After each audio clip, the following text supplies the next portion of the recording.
आलंय का नाशिवडीला पाणी, आलंय का बिजोडीच्या तळ्यामध्ये पाणी, आलंय का तरंगवाडीच्या तळ्यामध्ये पाणी. मग खडकवासल्याचं पाणी गेलं कुठं, संसर्गचं पाणी गेलं कुठं, 22 गावाचं 8,000 एकराचं बारमाही पाणी गेलं कुठं. आणि मग या उजनीवर तर काय बोलावं, काय अवस्था आहे उजनी धरणाच्या पाण्याची, ही जबाबदारी कोणाची आहे. आता 6,000 क्युसेक पाणी सोडले मित्रांनो.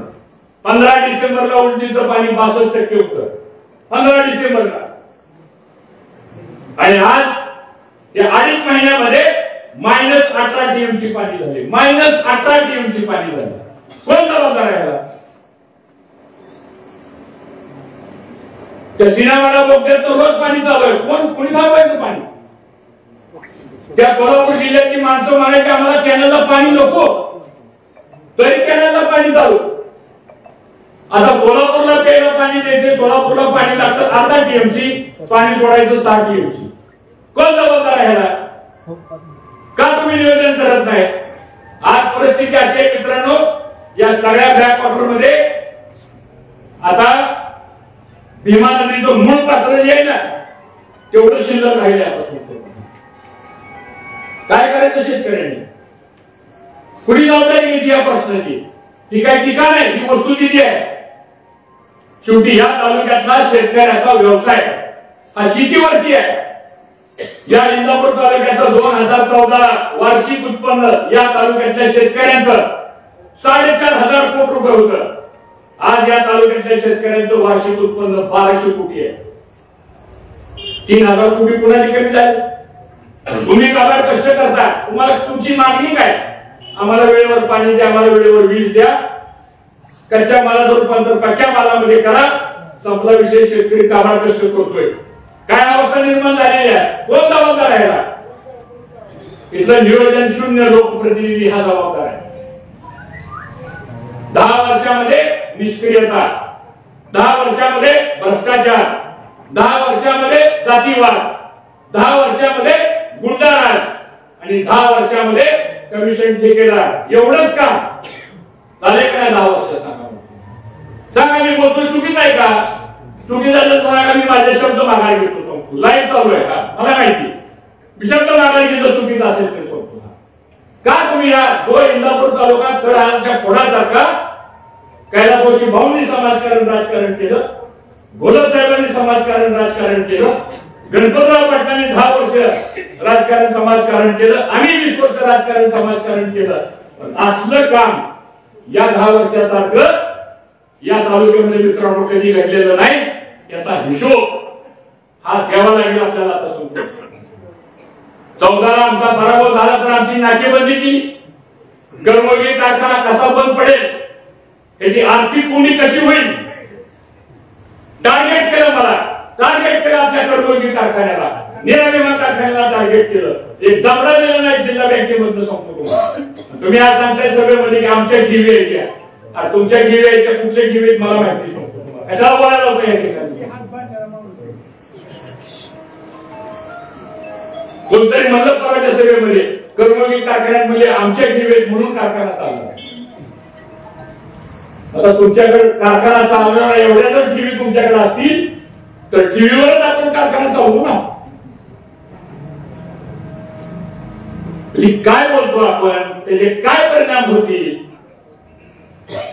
आणि त्यांचा तर कोणी एक नेताच म्हणला अविनाशी, ते म्हणला की आता 2 महिने जाऊन करा, 2 महिन्यांनी बघू आपण. म्हणजे लोकसभा झाल्यानंतर काय होणार आहे तुम्ही जर अगोदरच सांगणार असाल. मी नाही ती बोलतो का.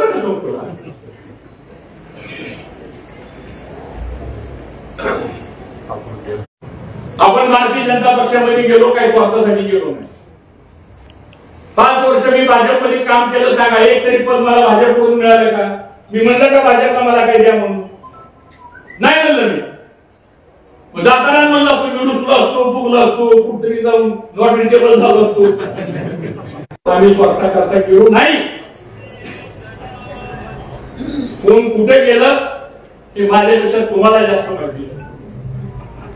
आणि म्हणून आज हे सगळं चित्र जर आपण बघितलं, कार्य भूमिका अन्याय सांगण्यासारखा नाही एवढा अन्याय मित्रांनो झालाय. आज गावागावामध्ये भांडण, गावात जे गावच्या माणसाला वैतागले तो ह्यांच्या गाडीत बसलेला माणूस असतो. आम्ही तर कधी जातीवादाचं राजकारण केलं खरंच केलं. जो आपल्या बरोबर येईल तो आपला माणूस संपतो. पण केवळ ह्यांच्या स्वार्थाकरता म्हणून, केवळ ह्यांच्या फायद्याकरता म्हणून अशा काही गोष्टी मित्रांनो या लोकांच्या हात माध्यमातून घडतायत. त्याचा कुठेतरी आपल्याला गांभीर्यानं तुम्हाला आम्हाला सर्वांना विचार करावा लागणार आहे. ही परिस्थिती आज आपल्या इंदापूर तालुक्यामध्ये या ठिकाणी निर्माण झाली आहे. प्रशासन, लोकप्रतिनिधीचं काम काय असतं? प्रशासन नीट ठेवणं, ग्रामपंचायत पाहिजे, लाईनमॅननी गावामध्ये काम नीट केलं पाहिजे, शिक्षकांनी शाळेमध्ये नीट शिकवलं पाहिजे, रेशन दुकानामध्ये गोरगरिबांना धान्य येतंय का नाही ते बघणं काम आपलं आहे.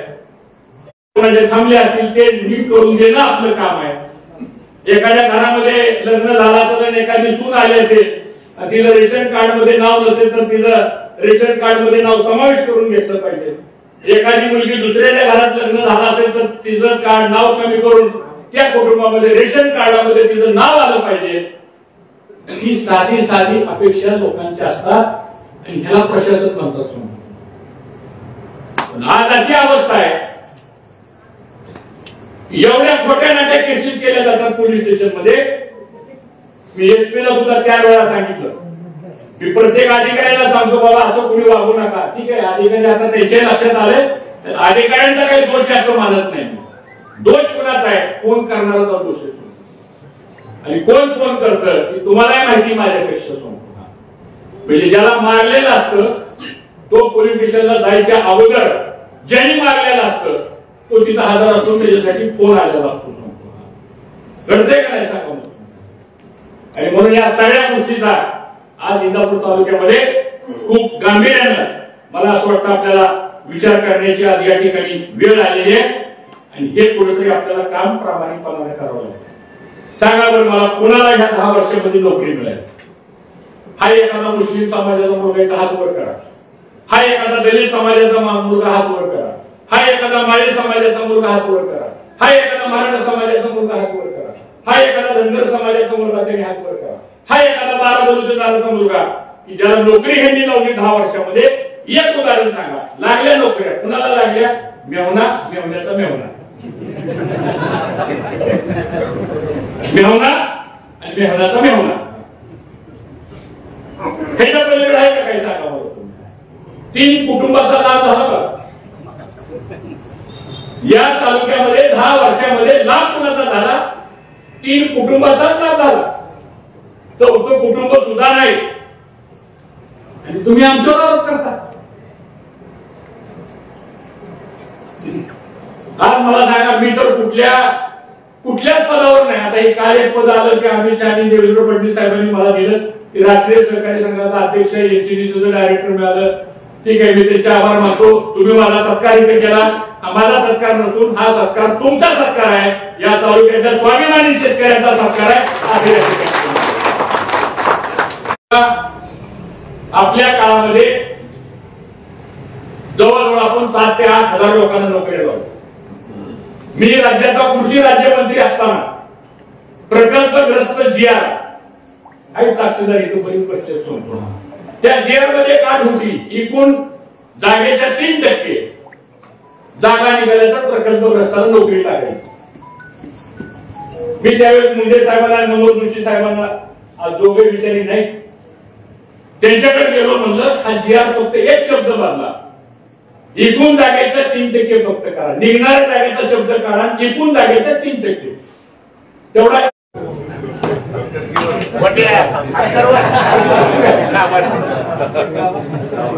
तसले लाभार्थी नाही ते खरे लाभार्थी येतो.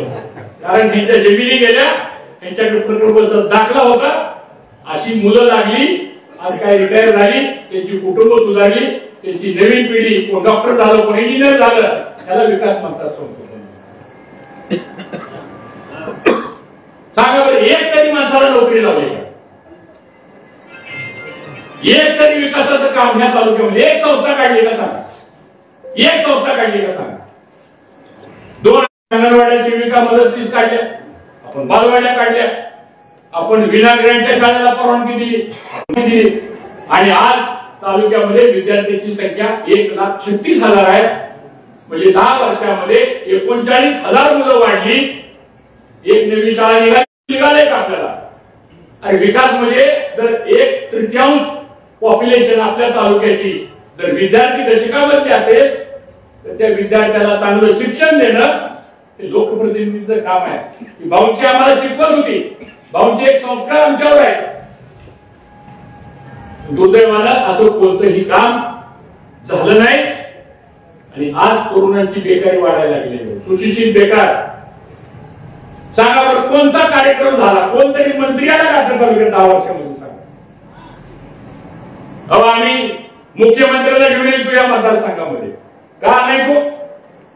तर या तालुक्याचं नाव महाराष्ट्रामध्ये पुढे जावं म्हणून त्या काळामध्ये इंदापूरचं म्हटलं की माणूस अभिमानानं सांगायचं भाऊंचा तालुका का, कैलासवासी भाऊंचा तालुका का, अभिमानानं माणसं बोलायची. आज आम्ही सांगतो बाहेर सांगू नका आम्ही इंदापूरचा आहे. काय बोलतात तुम्हाला माहिती?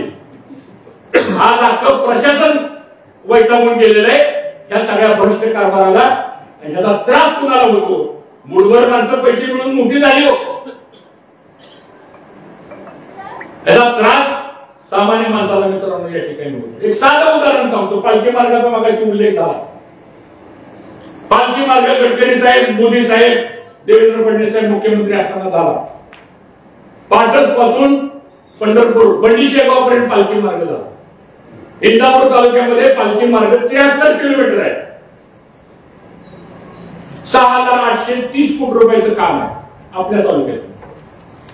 3 टेंडर झाले. पहिले टेंडर झालं शेळकेनी टेंडर घेतलं पाटस ते बारामती काटेजीवाडी पर्यंत. दुसरं टेंडर झालं कामतेनी टेंडर घेतलं काटेजीवाडी ते इंदापूर. तिसरं टेंडर झालं एनपी कन्स्ट्रक्शन तपाडिया. कोण तपाडिया माहिती तुम्हाला? माहिती तपाडिया कोण येते? थापाड्या नाही तपाडिया. त्यांनी काम घेतलं. काम कुठलं? इंदापूर पासून जुबेवाडी गट नंबर 2 माळीनगर पर्यंत. चला आपण आता उद्याला गाडीत जाऊ. सेम स्पेसिफिकेशन सगळा जर तोच कामाचा. पाटस पासून काटेवाडीचा रस्ता बांध कसा झालाय? नंबर 1चा रस्ता झालाय. मी त्या शेळकेचं अभिनंदन करतो. कोण शेळके काळा गोरा मला माहित नाही. काटेवाडी पासून आपण निघालो इंदापूर. इथं 120 आणि 140च्या स्पीडनी गाड्या जाणार आहेत. हे बघायचं कोणी? टीका नाही, वस्तुस्थिती आहे. हे बघायचं कोणी? आम्ही बघायचं, सामान्य माणसांनी बघायचं. एखादा अपघात झाला बिचारी 10-5 माणसं दुर्दैवाने गेली आणि त्या घरात एखादी जर विधवा महिला झाली तर तिचं पाप फेडायचं कोणी? हे असं नव्हतं शिक्षण राजकारणामध्ये, समाजकारणामध्ये. कुठेतरी ह्या गोष्टी थांबवाव्या लागतील आपल्याला. आम्ही काय पदाकरता भाषण करणारी माणसं नाही. मला जनतेने भरपूर दिलेलं आहे. वयाच्या 28-29 वर्षी तुम्ही मला आमदार केलं, राज्यमंत्री झालो, कॅबिनेट मंत्री झालो. अजून आयुष्यामध्ये काय पाहिजे? तुमचा आशीर्वाद महत्वाचा आहे, पद महत्वाचा नाही माझ्यासाठी. पण आपण अशा गोष्टी कधी केल्या नाही. आज ज्या सवय लागलेल्या आहेत. अहो साध्या ग्रामपंचायत मध्ये सुद्धा तर आता मेंबर सांभाळणं सुद्धा अवघड झाले. आता नवीन मेंबर म्हणते मला बंदी की काम सांगतो. आता व्यवसाय करा, त्यांनी जोरून करा, त्याचा व्यवसाय आहे. पण कुणी उठायचं याचं काम घ्यायचं. आता ते नवीनच फंडा काढलाय. तू माझ्याकडे लिहू का? 2 कोटी लिहू, आमच्या पक्षात प्रवेश करतो. हा एक नवा प्रकार सुरू झाला. काय गेली आमच्यातली काय माणसं 2-4 गेली. लोकांना माहिती हे काय चाललंय. आणि मग काम असं चाललेलं आहे. अविनाशजी आपल्याला एक काम करावं लागेल. निवडणुका उद्या लोकसभेच्या, पुन्हा मोदी साहेब पंतप्रधान होणार आहेत. पण या इंदापूर तालुक्यामध्ये हर घर जल योजना 800 कोटी रुपये मोदी साहेबांनी दिल्या. तुमच्या पळजळ गावाला सुद्धा योजना मंजूर झाली. या योजनेची आपल्याला चौकशी करावी लागेल. आणि मोदी साहेबांना भ्रष्टाचार चालत नाही. इथं काय चाललंय बघावं लागेल आपल्याला. कारण शेवटी त्या GR मध्ये म्हटलेलं आहे एखाद्या गावाची जर योजना झाली तर पुन्हा 30 वर्ष त्या गावाला पिण्याच्या पाण्याकरता एक दबा मिळणार नाही असं GR मध्ये म्हटलेलं आहे. केंद्राच्या जल मिशन योजनेमध्ये ग्रामपंचायतचा निधी नाही, जिल्हा परिषदचा निधी नाही, राज्य सरकारचा निधी नाही, सगळे पैसे केंद्र सरकारचे संपून त्याच्यावर तुम्ही मालकच आहात. भूमिका स्पष्ट घेऊन आपल्याला या पुढच्या काळामध्ये मित्रांनो आपल्याला पुढे जायचंय. आणि म्हणून आज आपण इथं आता मी राष्ट्रीय सहकारी साखर संघावर माझी निवड झाली. आपले 2 प्रश्न आहेत, कारखाने निरा विमानतळ वगैरे साखर कारखाने. आपलं जीवनमान त्या कारखान्यावरती अवलंबून आहे. झाला आतापर्यंत 9-9.5 वर्ष आपला त्रास झाला, वनवास संपला आपला. आता काळजी करू नका, मंदिरामध्ये बसलोय मी तुमच्या सर्वांच्या साक्षीने या ठिकाणी भूमिका जाहीर करतो. आता चिंता कोणाच्या काय, त्यामुळे कोणी किती जरी आर्थिक कोटी करण्याचा आमचा प्रयत्न केला तरी आता ते घडणार नाही. आणि पुन्हा एकदा हे 2 साखर कारखाने महाराष्ट्रामध्ये तुम्ही 2 वर्षांमध्ये तुम्हाला सांगतो आपण असं नियोजन आपण करू या परिसरामध्ये नंबर 1 चा कारखाना चालू करणार नाही.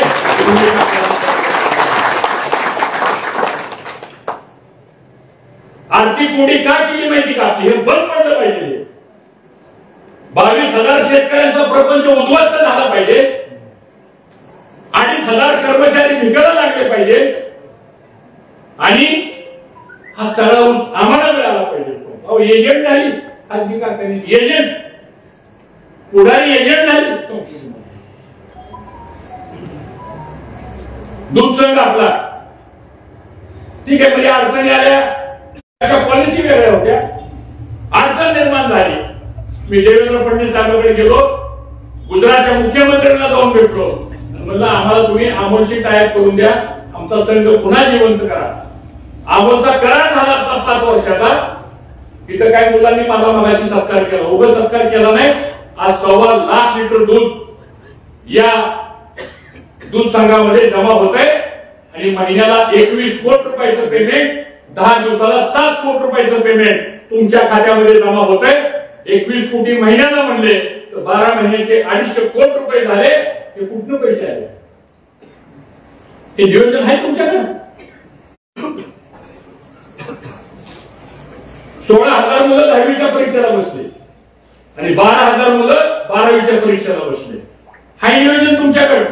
उद्या निकाल लागल्यानंतर ही सगळी मुलं पास झाल्यानंतर ऍडमिशन कुठे मिळणार आहे? हा नियोजन तुमच्याकडे. कोण करायचं हे काम? आज दुपारी आम्ही मीटिंग घेतली. हे सुद्धा ऍडमिशन निकाल लागल्यानंतर एका सुद्धा गरीब मुलाचा किंवा मुलीचं नुकसान शैक्षणिक क्षेत्रामध्ये होणार नाही याची जबाबदारी हर्षवर्धन पाटील घ्यायला तयार आहे. हे मला आपला सर्वांना हे काम करावं लागतं सांगतो तुम्हाला. ह्याला विकास म्हणतात, ह्याला रचनात्मक काम म्हणतात. आणि म्हणून अविनाशजी, मी तर फार समाधानी माणूस आहे. 10 वर्ष माझ्याकडे कुठले पण किती त्रास झाला आमच्या लोकांना, किती अन्याय झाला आमच्या कार्यकर्त्यावर, कितीही त्या ठिकाणी खोट्या केसेस झाल्या, पण या इंदापूर तालुक्यातला भाऊंच्या नेतृत्वावर तयार झालेला स्वाभिमानी कार्यकर्ता, एक सुद्धा कार्यकर्ता हल्ला नाही. मला असं वाटतं माझ्या बदल होणार आहे. त्यांचे बी कार्यकर्ते खासगी बोलतात, आम्हाला भेटतात. म्हणजे आता हे स्पष्ट झालेलं आहे. एवढी घाण झालेली आहे, अधिकारी तालुक्यात यायला तयार नाही कुणी. एक काळ असा होता, इंदापूरचं पोस्टिंग म्हणजे प्रेस्टिजियस पोस्टिंग असायचं. बघा अधिकारी त्या काळातले आपण आणलेले अधिकारी, त्याच्यावर दबाव आणला जातो, खोट्या केसेस करावं लागतात सांगतो.